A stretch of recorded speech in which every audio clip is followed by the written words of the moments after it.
ஐயா, நான் உங்களை பிப்ரவரி மாசம் உங்களுடைய ஃபேஸ்புக்கை பார்த்துட்டு உங்களோட தொடர்புகளை பார்த்தேங்கய்யா.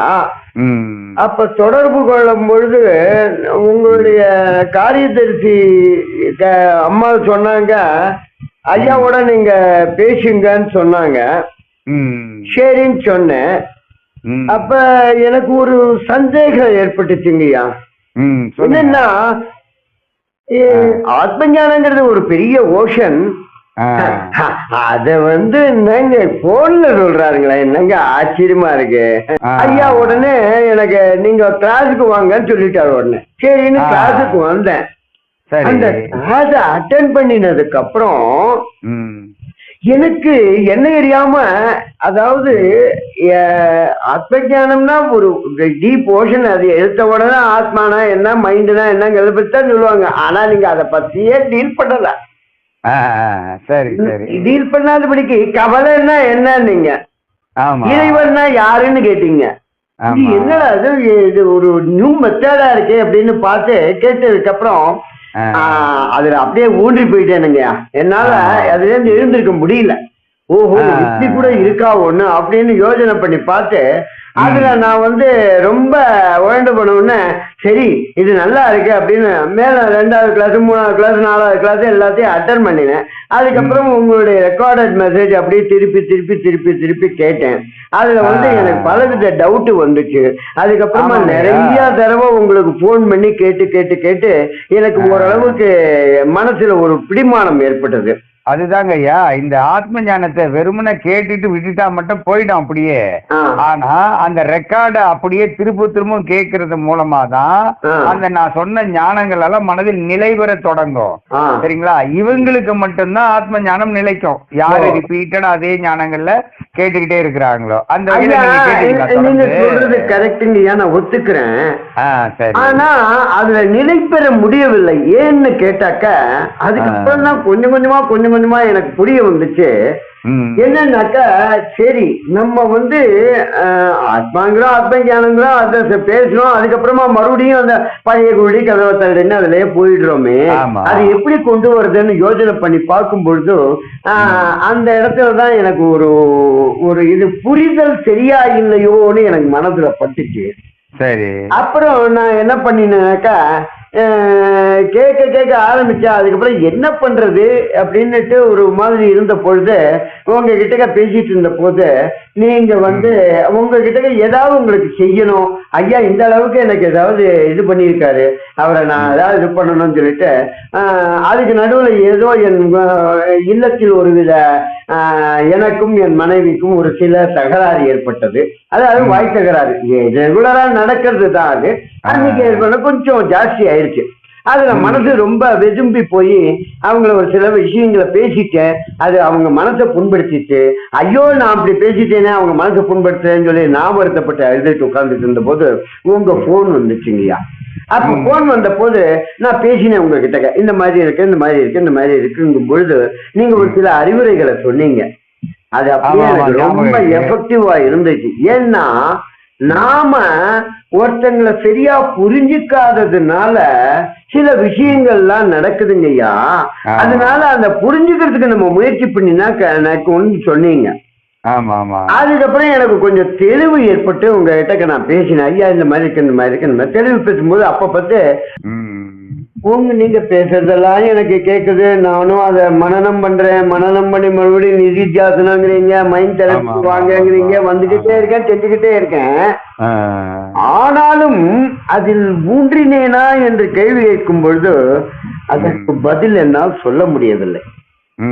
அது அப்ப நீங்க சொன்னீங்க, ஐயா இதெல்லாம் அவ்வளவு சீக்கிரம் வந்துடாதீங்கய்யா, முழுவது சரணாகதி இருக்கணுங்கய்யா. ஒரு குருவினிடம் சரணாகதி இருந்தால்தான் அந்த ஒரு சப்ஜெக்ட், எஸ்பெஷலி இந்த ஆத்ம ஞான சப்ஜெக்ட் ஏறுங்கய்யா அப்படின்னு சொன்னீங்க நீங்க. அப்ப நான் என்ன பண்றதுன்னு எனக்கு புரியல. எனக்கு ஒரு விதமான ஒரு மன கிளேசத்திலேயே இருந்ததுல அதுக்கப்புறமா எனக்கு தோணுச்சு, இதுக்கு ஒரு சொல்யூஷனை நீங்களே சொல்லுங்கய்யா அப்படின்னு சொன்னேன். எனக்கு வந்து இந்த பிளட் பிரஷர் ஜாஸ்தி உண்டுங்க, ஹை பிளட். அதுக்கு என்ன ஆகுதுன்னா உடம்பு வந்து ஒரு விதமான ஒரு இப்பவும் ஆயிரக்கணக்கில் மாசத்துல ஆயிரக்கணக்கில் மாத்திரையை முழுங்கிட்டு தான் இருக்கேன். அப்பப்ப தலை சுத்தும், அதுக்கப்புறம் சரியாயிடும், இப்படியே போயிட்டு இருந்துச்சு. அந்த வந்துச்சுன்னா ஒரு படபடப்பு வந்துடும். படபடப்பு வந்தா நான் என்ன பேசுறேன்னு எனக்கே தெரியாது, மருத்துவங்க மனசை புண்படுத்திடுவேன். இந்த மாதிரி எல்லாம் நடந்து ஒரு கெட்ட விதமான ஒரு கோபம், நீங்க சொல்ற மாதிரி எரிச்சல், அடுத்தவங்க மேல உள்ள வெறுப்பு, அந்த வெறுப்பினால் என் மீதே எனக்கு வெறுப்பு இது போல ஏற்பட்டு ரொம்ப ஒரு துர்குணவாதியா ஆயிட்டேன்.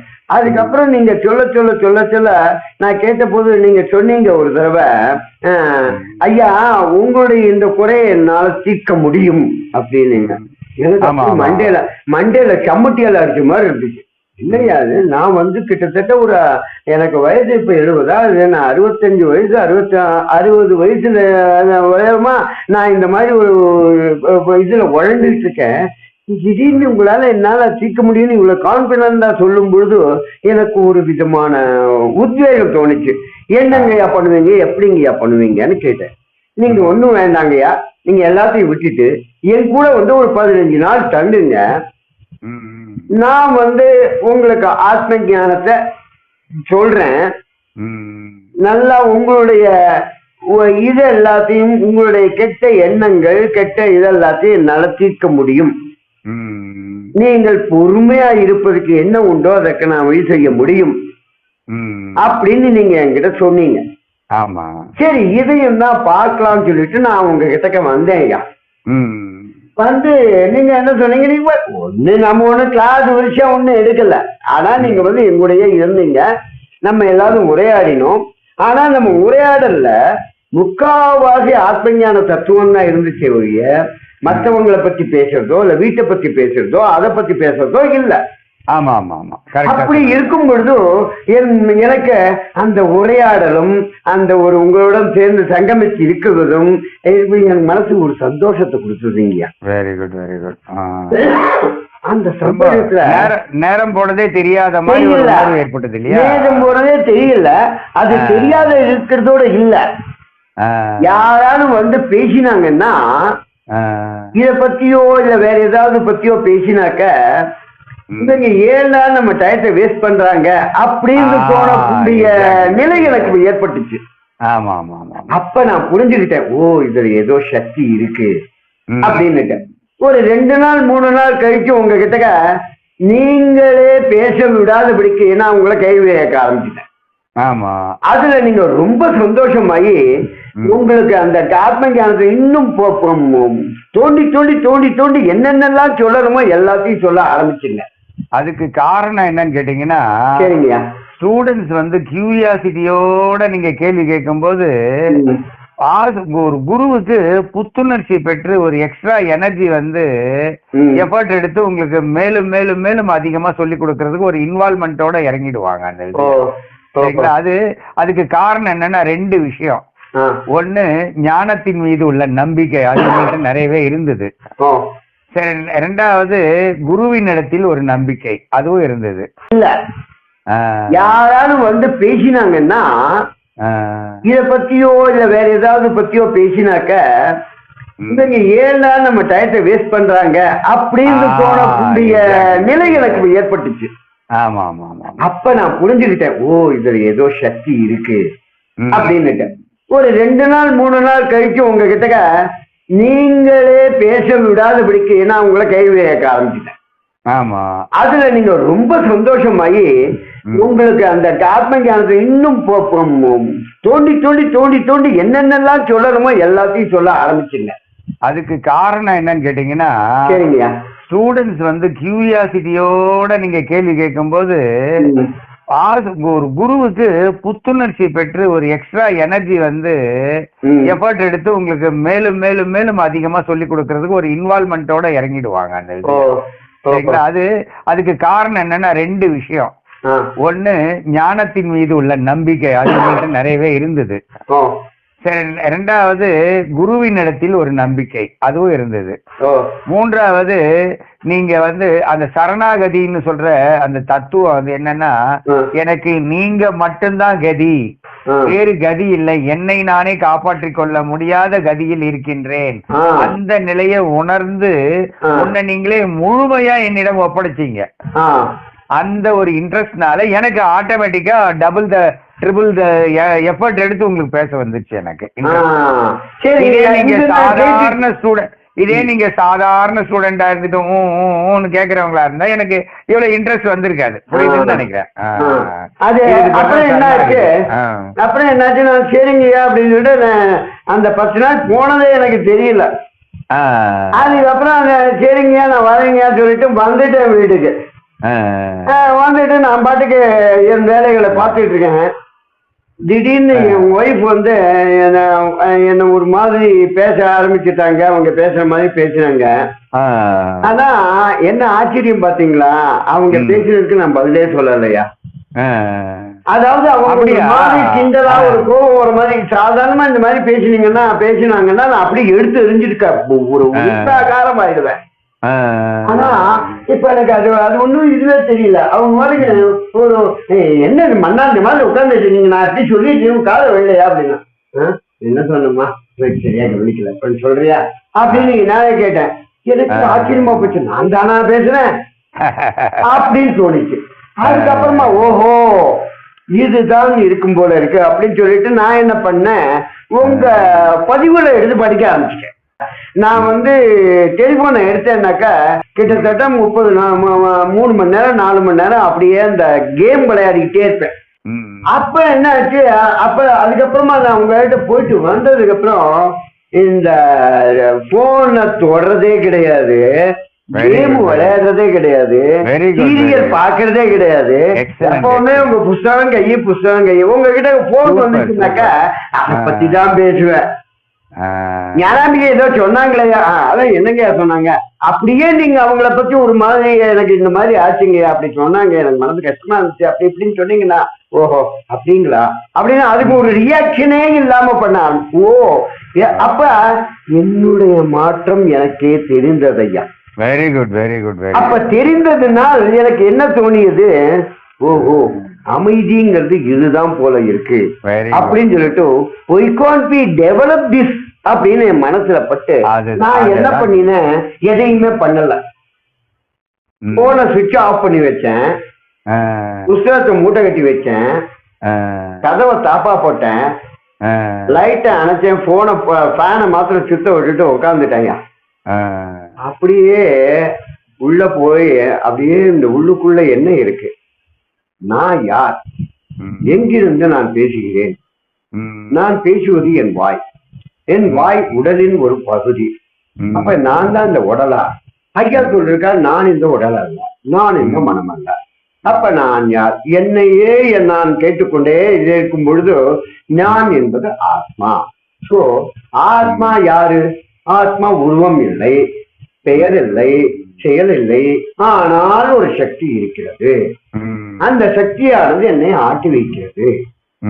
அந்த ஆட்டி வைப்பதோடு இல்லாமல் நான் செய்யும் இந்த உடலும் மனமும் செய்வதை ரெக்கார்ட் பண்ணிக்கிட்டு இருக்கு, பார்த்துக்கிட்டு இருக்கு சாட்சியா. அப்படிங்கறத கொஞ்சம் கொஞ்சமா உணர ஆரம்பிச்சேங்கய்யா. டைம் போறதே தெரியல.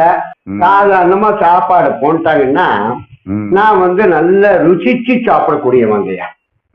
ஏதாவது ஒரு ருச்சி கம்மியா இருந்துச்சுன்னாக்கா என்ன இப்படி பண்ணிருக்கேன், ஒரு உப்பு கூட போட முடியாதா, உடனே சண்டை வரும். ஆமா உப்பு இல்லாம ஒரு நாள் இருந்தா சாப்பிட முடியாது, இது முடியாது, கெட்டா போயிடும், என்ன அப்படி என்ன வாய் அப்படிம்பாங்க. இப்படியே தொடரும். ஆனா அன்னைக்கு ஆக்சுவலா சொல்ற அவங்க நேனம் பண்ணினாங்கன்னா வேண்டாம் பண்ணாங்களான்னு தெரியல, உப்பே போடல. அது நான் நல்லா பசி நல்லா கலந்து நல்லா சாப்பிட்டுட்டேன். அதுக்கப்புறமா சரி சாப்பிட்டேங்க, ஏமா நீயும் சாப்பிடலையான்னு, இல்ல நீங்க ரசம் சாப்பிடுங்க அப்புறம் சாப்பிடுறேன்னு சொன்னாங்க. சரி ரசம் சாப்பிடும் போதுதான் எனக்கு தெரிஞ்சிச்சு குழம்புல உப்பு இல்லைன்னு. அப்புறம் பார்த்தா சரி அவங்க சாப்பிட்டாங்க. சாப்பிட்டுட்டு என்னங்க என்னாச்சு உங்களுக்குன்னு கேட்டாங்க. என்னாச்சு எனக்கு ஒன்னும் ஆகலையே, என்ன குழம்புல உப்பே போடல, அது கூட தெரியாம சாப்பிட்டுருக்கீங்களே அப்படின்னாங்க. தெரியலம்மா, என்னமோ கவனிக்கல. பரவாயில்ல, இப்ப போட்டுக்கோ. சோ எக்ஸ்ட்ரீம்லி சேஞ்சு சத்தியமூர்த்தி அங்க பார்த்தேன் நான். Very good, very good. இதுக்கு நான் உங்களுக்கு தலையாய கடமைப்பட்டிருக்கிறேங்க ஐயா. அதாவது நீங்க வந்து என் கூட இருங்க, உங்களுக்கு தெரியும் அப்படிங்கும் பொழுது அடுத்தது என்ன பிளான் பண்ணீங்க ஐயா? நம்ம 2 பேரும் எங்கேயானு போய் ஒரு 2 மாசம் இருந்துட்டு வரலாங்க ஐயான்னு உங்ககிட்ட கேட்டேன். அந்த அளவுக்கு என் மனசு போயிடுச்சுங்கய்யா. அதாவது இதுல இருந்து நான் என்ன உணர்றேன்னாக்க, சரணாகதி ஐயா என்னால ஒண்ணுமே முடியல, படபடன்னு வருது, பிபி ஏறுது, எனக்கு பிபி மிஷின்ல பார்த்தாக்கா 200/120 இருக்கு, என்ன பண்றது தெரியல, உங்களுக்கு அழுதுட்டு இருந்தேன். நீர் கதியா நின்ன ஐயா, நீங்க தான் எனக்கு சரணாகதி, உங்களை தான் சரணடைகிறேன், என்னை தூக்கி விடுங்க மேல அப்படின்னு சொன்ன சத்தியமூர்த்தி, என்ன நீங்க கை தூக்கி விட்டதுக்கு மிகவும் நன்றி கடன் பட்டிருக்கிறேன் ஐயா. இதற்கு மேல் நான் இதை இன்னும் எப்படி உள்ளே போவது என்று எனக்கு வழிகாட்ட வேண்டும் ஐயா நீங்கள். கண்டிப்பாக பண்றேங்க. உங்களுக்கு இதை கற்றுக்கொள்வதற்கு மிகப்பெரிய பொறுமையும் வேண்டும். ஏன்னா இது அவ்வளவு ஈஸியான சப்ஜெக்ட் இல்லைங்க. அப்படியான அவ்வளவு கஷ்டமான சப்ஜெக்ட கூட இவ்வளவு சுலபமாக நீங்க அடையிறதுக்கும் பல கோடி புண்ணியம் செஞ்சிருக்க வேண்டும். இதெல்லாம் நீங்க வந்து எல்லாமே சாதகமாக அமைந்ததால் தான் நீங்களும் அவ்வளவு புண்ணியம் செஞ்சிருக்கிறதுனால தான் உங்களுக்கு கிடைச்சது. 2வது, ஒரு குருவா இருந்து நான் சொல்றேன், கீதையில் உள்ள கருத்துக்களை அந்த வியாச முனிவருடைய சிந்தனைகளை தான் நான் உங்களுக்கு எடுத்து சொல்றேனே தவிர நான் எதுவும் பெருசா சாதிச்சிடலைங்க. இருந்தாலும் என்ன பொறுத்த வரைக்கும் இத நான் உங்களுக்கு எடுத்து சொல்லலைன்னா இது உங்களுக்கு கிடைச்சிருக்காதுங்கிறதுனால அந்த ஞானத்துக்கு சமமான குருவாக நீங்க என்ன நினைக்கலாம், இருக்கலாம். இருந்தாலும் என்னை பொறுத்த வரைக்கும் நான் எவ்வளவோ பெரிய சாதனைகள் செய்திருந்தாலும் என்னை பொறுத்த வரைக்கும் நான் ஏதும் செய்யாதவனாகத்தான் உணர்கின்றேன். ஏன்னா நான் யார்? நான் ஆத்மா. ஆத்மா என்பவன் யார்? எந்த செயலும் செய்யாதவன், அகர்மியாக இருப்பவன் தான் ஆத்மா. நான் உங்களுக்கு என்னென்னவோ ஞானங்களை கொடுத்து உங்களுக்கு உதவி செய்து உங்கள் ஞானத்தை, உங்க ஞான கண்ணை திறந்து உங்களுக்கு வந்து கவலையற்ற நிலைக்கு கொண்டு வந்து இருந்தாலும் உண்மையில் நான் ஏதும் செய்யாதவனே, நான் அகர்மியாவேன் என்ற எண்ணத்தோடு நான் இருக்கும் பொழுது எனக்கு கர்வமும் வருவதில்லை. இவ்வாறுதான் ஒரு ஆத்ம ஞானி இருக்க வேண்டுமே தவிர மற்றபடி நம்ம வந்து புகழ்ந்து பேசும்போது பிளாட் ஆயிடக்கூடாது, அதே சமயத்துல இகழ்ந்து பேசும்போதும் நம்ம துவண்டு போயிடக்கூடாது. அந்த நிலையில நம்ம இருக்கணும். சரிங்களா? இனிமேல் உங்க வாழ்க்கையில எந்த ஒரு பிரச்சனையும் வராது. ஒருவேளை ஏதாவது மனது பாதிக்கும்படியான சில விஷயங்கள் ஏதேனும் நிகழ்ந்தால் கண்டிப்பாக எங்களுக்கு தெரிவிச்சீங்கன்னா நான் உங்களுக்கு தீர்வு கொடுப்பேன். அதே சமயத்துல உங்க பிபி, சுகரு, இந்த டென்ஷன், படபடப்பு இது எல்லாமே முழுமையா குறைஞ்சிருக்கான்னு பாருங்க. அப்படி ஒருவேளை முழுசா குறைஞ்சிருச்சுன்னா அதுதான் உண்மையான வெற்றி.